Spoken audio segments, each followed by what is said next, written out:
Hey guys, I'm Sam and I'm here in Oklahoma with my mom. Hey guys, Mom. It's Mom, and today we are going to be talking about the Shades of Magic series. I reread it because of the new book that came out, and then I convinced my mom to read it at the same time. I also have a band-aid on my nose because because one of my parents' cats absolutely scratched me on the face. She was like, if you move me from the spot that I'm in, I'll fuck you up. And I was like, you're not going to do anything. And she did. Yeah. She did. She did what she said she was going to do. She looks really sweet Yeah. and innocent. Little sweet basketball cat, but So, the Shades of Magic series.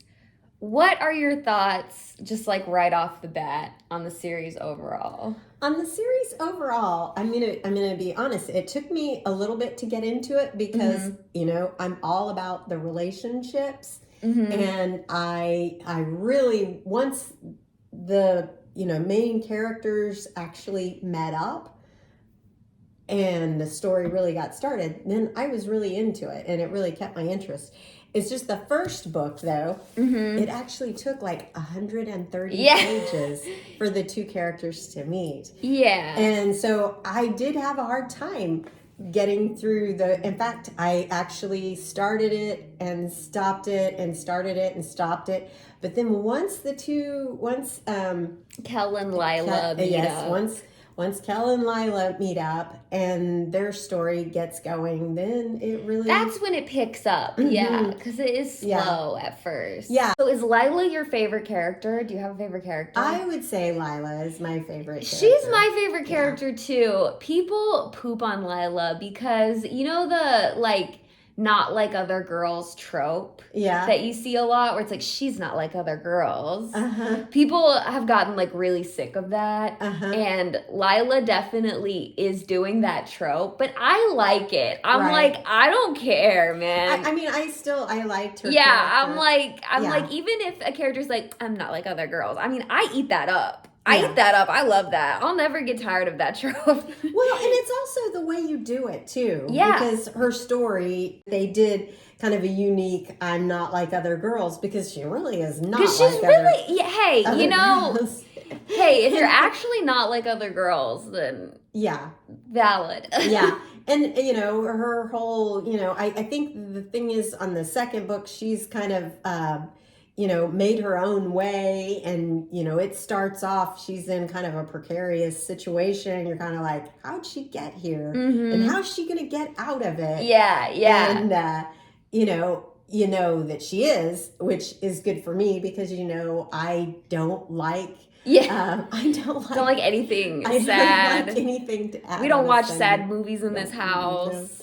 We don't do that. I'm still out on the sad movies. Because let's talk about that. Because I thought that The Sound of Music ended with the wedding. I didn't know there was Nazis in that movie because my parents just stopped it at the wedding scene. Right, and why do you need the Nazis, really? I mean, it's like... It's a bummer. It's a bummer. For sure. It's a bummer. But, I remember seeing it on TV when I was older, and I was like, what is this added ending that they put on? This additional ending. So as we're reading the books, she kept calling me and being like, okay, this part's really sad. Is it gonna be okay? Is somebody gonna die here? Yeah. And towards the end, I was like, the four main characters are not gonna die. Yeah, and that is because there actually have been things that I have started and it looked like it was going to go bad for people that I really liked, and I was like, life is sad enough. I do not need this. I do not. Yeah, you're need this. I am escaping to not be sad. Right, that's what I'm looking for. I'm looking for people fixing all their problems. And, there are some really scary points where you kind of wonder. But the four main characters, and I really liked all of the four main characters because, it's like you have, you have Kel's brother Rye in this one, and you know, and he's okay in the first book, but I actually like him better in the second book. Well, you get to know him. He's actually, because rereading it, he's not in the first book like that much. No, he's really not. But you kind of get to know him. Like, you really are, you care about him because Kel cares about him. Right. But then you actually care about him because you care about him as the story goes on. Right. And, you know, Lila, she has, for some strange reason, wants to be a captain of a ship. And she's a pirate. She wants to be a pirate, and she wants to sail. And that's kind of funny because she doesn't know anything about sailing. But the captain of the ship that she joins and what's up his with, name? Oh, God, what was his name? What was his name? See, his name is Alucard, but you call him Alucard. Alucard, yeah, that is why I couldn't think of his name, because I was like, you're like, what do I call him? What do I call him? You kept being like Alucard, and I was like, close, but no. But I did like him. Yeah, he's a character. Fun. He is and fun. I like him and Rye together. And I did like their relationship. I'm here for the gay romance. That's why I'm here. So you know, it's funny because I kept thinking, I don't see a gay romance in this book, and I know she really likes. Yeah, it's. I was like, don't worry, it's coming. It's like Alucard. Alucard. You do not know this man's name. Well, you know, he's a good guy though. Yeah. And you know, that even though he and Kel do not get along at all. Yeah. And really it's kind of a misunderstanding. You know, and it's like how when I bring my cat Danny over here, and she doesn't get along with those cats, but we love all the cats. We do. I love Kel and Lila's relationship. I really love, of the four main characters, I like all of their relationships, because I also think it's funny how Alucard and Kel don't get along. Right. Rye's parents, I actually absolutely hated. Yeah, I absolutely hate them. Like, there was just really, like, no redeeming the king and queen for me. Like, I fucking hated them. I still didn't want to see them. I didn't want to see anything bad happen I didn't want to to see them die, but I also, like, wasn't that sad. Because I'm like, if you're going to lose characters, like, the characters that I hated dying, I was, like, not... Like, I was like, that sucks for Rye. I feel bad for my man, but... Yes, actually, like... that Rye and Kel and the people that were looking out for them, that there were some of them that had tragedies that I was much sadder about. I was much sadder about a lot of characters dying. I was pretty much sadder about every other character that died than the parents. I was like, hey, you know. Yeah. I think in the first book they come across more sympathetic, but with each book, you learn more about them. And you're like, I fucking hate these people. Yeah, these people, not so good. Yeah, and I didn't, because there's a series of comics about Rye's dad, Maxim, when he was, like, young. I don't think I'd be into that. No, yeah, and I ended up reading them. They're short. Yeah. And I ended up liking them because I wasn't initially interested in them because I was like, I fucking hate Maxim. I don't want to read about him at any time. Yeah. But they're actually pretty good. Yeah. And I had read them enough time after reading these that I wasn't like thinking about how much I don't like him. Well, and then even some of the bad guys in this that you had, I would say there were some of the bad guys that you had sympathy. I had more sympathy for than the king or the queen. I had infinitely more sympathy for Holland in any context than I did for the king and queen. And that was another character that you see all sorts of aspects of that character. That character really gets fleshed out. He's a good character. He's cool. Yeah.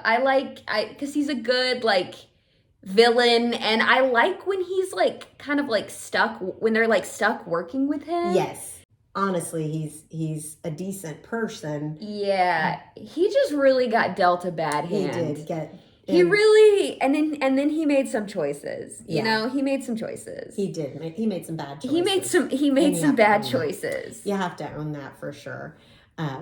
I though started off on your recommendation. I started with a darker shade of magic, and like I said, it took a while for it to kick in. Yeah. But once it did kick in, then I really couldn't put it down, and I read it, and I was glad that I waited to read it until the second book was already out, because I would have. Well, yeah. Because these books came out in like 2017, I think. Yeah. I just know that the third book I think had recently come out when I was originally reading them, and yeah, if I had to wait between the second and the third book, no, like absolutely not.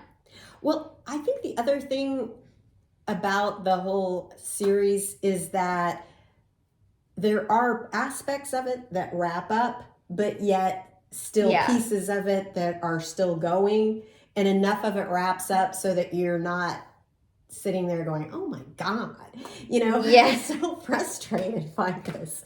Because there are sometimes where, whether it's a book or a TV show, where they have some sort of villain that just keeps at the same level, but yet keeps on being terrible and threatening. And after a while, you're just like, oh man, I'm so sick of this, Oh my God, no, for me, that is the TV show Glee. Hi, remember Glee? They would like make Sue Sylvester the villain, and then they would like have some kind of like touching moment with her where she would like turn a corner, and then they would just go back. I mean, everything about that show was a mess. Everything about that show was a mess. But that was one thing that drove me crazy. Yeah. But the thing about this is the story, that there are aspects of it that sort of wrap up, but yet the next piece is something equally interesting. And that's what kept my interest in continuing to read. So I give it a thumbs up. I would recommend it. Yeah. So I'm ready to read the new like trilogy that's coming out, but only one book has come out, and I've heard from people that it ends on a cliffhanger. Because I reread these so I could read that, but like knowing that there's even a potential that it ends on a cliffhanger, I'm like, I think I want to wait until the next one comes out. And I really liked the way the third book wrapped up. Sometimes when that happens, that you get a little. You're like, I don't want you to mess this up. That's kind of why I ended Sound of Music when they got married. I didn't want to mess this up. You're like, it ended on that was a happy note to end on. Yeah. Okay, so last thing, what was your favorite part from the series? Like your favorite moment? I think one of my favorite moments was really Lila coming into her own, and Lila getting her eye. Oh, yeah. That's a great part. Yeah. When she gets her eye. Yes. Love that. When she gets her eye. Yeah, she gets her black eye. Her black eye. I also liked the reveal on Alucard, his storyline. Yeah, like his arc. Yeah. Yes. Yeah. And when him and Ray get together, very cute. Yeah. Love them. My favorite moment is, it's funny, my favorite and my least favorite moments are in the same book, chapters away from each other. Yeah. My favorite moment in the whole series is when they're kind of like, I like when they're on the boat. Oh. That whole moment. And then there's like the scene where like Kel and Lila like kind of hook up. Yes. And Alucard comes along and is like, yeah, it's funny. It's funny. Yes. Yeah, he's like, that was a favorite moment. Yeah, that was my favorite moment. And then my least favorite moment is when that woman in the little store gives Kel the secret to like getting his memory back, and he just like chucks it. Yes. I was like, come on. I was like, girl. And I guess there's some symbolism there that it doesn't matter. But I was like, I mean, want to know. I wanted to know. I wanted to know. I I was like, isn't that like your whole thing that you Yes. wanted to know? Like, I don't know. Yeah. I thought that was stupid. I was like, Yeah. you can still be like, it doesn't matter who your original family is. This is my real family, and know who the original people were. Well, I think also I had this suspicion that that I would even feel less compassion towards the king and the queen if he had read that. Well, yeah, because I already hated them, so I was like, give me the tea. Give me the tea. Because I was ready to hate them more, because I fucking hate them. Yeah. I think that it was also very interesting that Rye was as good a character as he was. When his parents sucked ass. Yeah.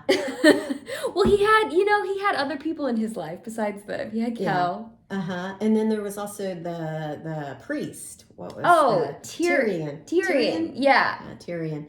That he was a good character. Love him. Too. I liked him too. Love him. And honestly, even the old woman on the boat, that was stealing everybody's stealing people's years out of their life. I liked. No, truly, I liked every character except the king and queen. I was like, y'all suck. Yeah. I did wonder, because it felt like there was the one guy in Grey London that bought the bar. Oh yeah, I thought more was gonna happen. I thought more was gonna happen with him too. Because I wondered. I didn't even remember him. Yeah, I kept wondering. Okay. Yeah, okay, and I hated the king in Grey London too, but loser. Yeah. Every king and queen character was a loser, which checks out. It checks out. It does. But yeah, I definitely like rereading it. There were parts that I fully didn't remember that happened. And then there were parts that I was like, oh, I can't wait to read that again, because that was such a good moment. Yeah. Yeah. So yeah, overall, even though I may have mentioned that I was not a fan of Rye's parents, overall, I really enjoyed this series. I'm gonna hold them up again. I obviously enjoyed this series enough to convince my mom to read them. And you liked the series too. I did. I really did. So we're gonna have to come back once the next trilogy comes out. We're gonna have to read those too. Cause I'll let you read it first, and you tell me if it's happy enough. Yeah, I will read it first, and then I'll tell you if you should read it. Yeah. But yeah, I'm still stressed out about waiting for the next book in the Dark Air series, and I'm like, I cannot add on another one. And honestly, this series, it ends well. It ends really well. It ends well. Where I didn't feel necessarily like it needed more. Important to me. You gotta have a happy ending. I don't mind the strife. I don't mind the struggle. I just want to know that it all works out okay. Yeah, because for people who are doing good things. Yeah, because I'm trying to have my life all work out okay, and don't know about that one, but you want to know, you want to have some assurance in these stories. They're like, hey, even if my life's a mess, things turned out okay for Kel and Lila, you know? Lila, Rye, and a la carte. Yeah, a la carte, Accolard, whatever his fucking name is. So, thank you guys for watching, and have a great rest of your day.